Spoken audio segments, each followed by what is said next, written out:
ಹೆರಿಗೆ ಬಳಿಕ ಬಾಣಂತಿ ಸಾವನ್ನಪ್ಪಿದ್ದಕ್ಕೆ ಕುಟುಂಬಸ್ಥರ ಆಕ್ರೋಶ ಮುಗಿಲು ಮುಟ್ಟಿದೆ. ಬಾಗಲಕೋಟೆಯಲ್ಲಾಗಿರುವಂತಹ ಘಟನೆ ಇದು. 34 ವರ್ಷದ ಅಕ್ಕವ್ವ ಕಾಂಬಳೆ ಮೃತಪಟ್ಟಿರುವಂತಹ ಬಾಣಂತಿ. ಮುಧೋಳದ ತಾಲೂಕು ಆಸ್ಪತ್ರೆಯಲ್ಲಿ ಇಂಥದ್ದೊಂದು ಘಟನೆ ನಡೆದು ಹೋಗಿದೆ. ವೈದ್ಯರ ವಿರುದ್ಧ ಮೃತ ಬಾಣಂತಿಯ ಕುಟುಂಬಸ್ಥರು ಆಕ್ರೋಶವನ್ನ ವ್ಯಕ್ತಪಡಿಸುತ್ತಿದ್ದಾರೆ. ವೈದ್ಯರಿಗೆ ಹಿಡಿಶಾಪವನ್ನ ಹಾಕಿದ್ದಾರೆ. ಆಸ್ಪತ್ರೆಯ ಎದುರು ಕುಟುಂಬಸ್ಥರು ಹಾಗೆ ಆಪ್ತರು ಪ್ರತಿಭಟನೆಯನ್ನ ಕೂಡ ಮಾಡಿದ್ದಾರೆ. ಪ್ರತಿಭಟನಾಕಾರರನ್ನ ಸಮಾಧಾನಪಡಿಸುವಂತಹ ಕೆಲಸವನ್ನ ಮಾಡಿರುವಂತಹ ಅಧಿಕಾರಿಗಳು ಪರಿಹಾರ ಕಲ್ಪಿಸುವಂತಹ ಭರವಸೆಯನ್ನ ಕೊಟ್ಟಿದ್ದಾರೆ.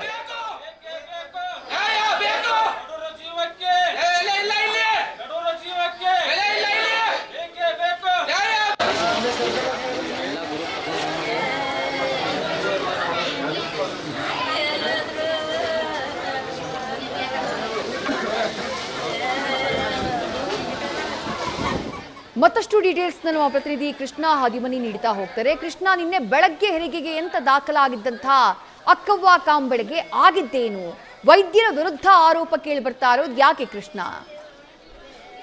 ಖಂಡಿತ ವಿದ್ಯಾಶ್ರೀ, ಏನಂತ ಹೇಳಿದ್ರೆ ಏನು ಮೃತಪಟ್ಟ ಬಾಣಂತಿ ಅಕ್ಕವ್ವ ಕಾಂಬಳೆ ಏನಿದ್ದಾರೆ ಅವರಿಗೆ ನಿನ್ನೆ ಬೆಳಗ್ಗೆನೆ ಬೇನೆ ಶುರು ಆಗುತ್ತೆ. ಹೆರಿಗೆ ಬೇನೆ ಶುರು ಆದಾಗ ಅವರ ಏನು ಕುಟುಂಬಸ್ಥರು ಏನಿದ್ದಾರೆ ಅವರ ಮುಧೋಳದ ತಾಲೂಕು ಆಸ್ಪತ್ರೆಯಲ್ಲಿ ಬೆಳಗ್ಗೆ 9:45 ಅವ್ರನ್ನ ಕರ್ಕೊಂಡ್ ಬರ್ತಾರೆ.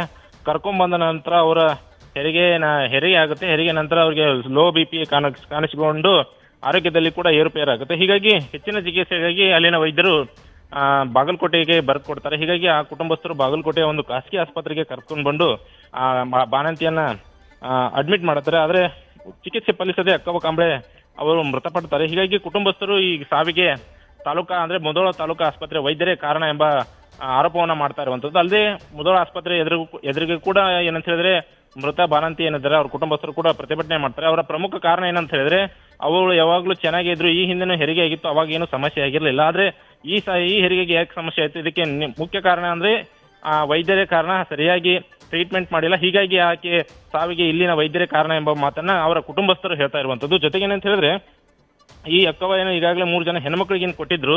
ಆ ಹೆಣ್ಣು ಆಗಿದ್ದು ಗಂಡು ಮಕ್ಕಳು ಬೇಕು ಎಂಬ ಕಾರಣಕ್ಕಾಗಿ ಆಕೆ ಸಾಕಷ್ಟು ಒತ್ತಡಕ್ಕೆ ಒಳಗಾಗಿದ್ದು. ಹೀಗಾಗಿ ಈಕೆಗೆ ಲೋ BP ಆಗಿ ಆಕೆ ಮೃತಪಟ್ಟಿರುವ ಸಾಧ್ಯತೆ ಇದೆ ಎಂಬ ಏನು ಸಬೂಬನ್ನ ಈಗಾಗಲೇ ಏನು ತಾಲೂಕಾ ಆಸ್ಪತ್ರೆ ವೈದ್ಯರು ನೀಡ್ತಾ ಇರುವಂತದ್ದು. ಆದ್ರೆ ಈ ಪೋಷಕರ ಆರೋಪದ ಬಗ್ಗೆ ಏನಂತ ಹೇಳಿದ್ರೆ ಈಗಾಗಲೇ ಕುಟುಂಬಸ್ಥರು ಏನು ಆರೋಪ ಮಾಡಿದ್ರು ಆ ಬಗ್ಗೆ ಈಗಾಗಲೇ ಹೆಚ್ಚಿನ ಅಂದ್ರೆ ಹಿರಿಯ ಅಧಿಕಾರಿಗಳು ಕೂಡ ಸ್ಥಳಕ್ಕೆ ಭೇಟಿ ನೀಡಿ ಈ ಬಗ್ಗೆ ಏನಂತ ಹೇಳಿದ್ರೆ ಸೂಕ್ತ ತನಿಖೆ ನಡೆಸಿ ಮತ್ತೆ ಮೃತ ಬಾಣಂತಿ ಏನಿದೆ ಅವರಿಗೆ ಪರಿಹಾರವನ್ನು ಕೊಡಿಸ್ತೀವಿ. ಮತ್ತೆ ಇದರಲ್ಲಿ ಏನಾದರೂ ವೈದ್ಯರ ತಪ್ಪೇನಾದ್ರೂ ಕಂಡು ಬಂದ್ರೆ ಅವ್ರಿಗೂ ಕೂಡ ಸೂಕ್ತ ಕ್ರಮ ಕೈಗೊಳ್ತೀವಿ ಎಂಬ ಭರವಸೆಯನ್ನು ನೀಡಿದ ಬಳಿಕ ಈಗಾಗಲೇ ಕುಟುಂಬಸ್ಥರು ಕೂಡ ಪ್ರತಿಭಟನೆಯನ್ನ ಹಿಂಪಡೆದಿರುವಂತದ್ದು. ವಿದ್ಯಾಶ್ರೀ, ಥ್ಯಾಂಕ್ ಯು ಕೃಷ್ಣ ತಮ್ಮೆಲ್ಲ ಡೀಟೇಲ್ಸ್ಗೆ.